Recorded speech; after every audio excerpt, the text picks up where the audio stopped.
Hello guys, welcome back to the channel. In today's video, I'm going to show you how to catch scallop in Heartopia Call of Whales event. Okay, let's get into it guys. This is one of the Call of Whales fish in Heartopia Call of Whales event.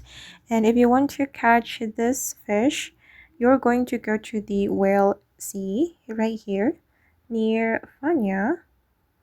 Go to the Whale Sea, and if you're lucky, you will get the scallop. Let me show you my fish observation. Okay, I've just caught this scallop, and this is the detailed information.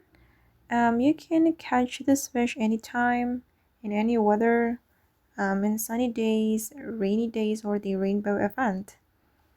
So yeah, simply go to the Whale Sea, and if you're lucky, you will get the scallop. Or actually, you can join the Netic Shaw event by Fanya, and it will increase your chance of getting the scallop or getting any Call of Whales fish in Heartopia. Okay guys, and that's how you can catch scallop in Heartopia Call of Whales event. I hope this video will be useful for you. Thank you so much for watching, and bye!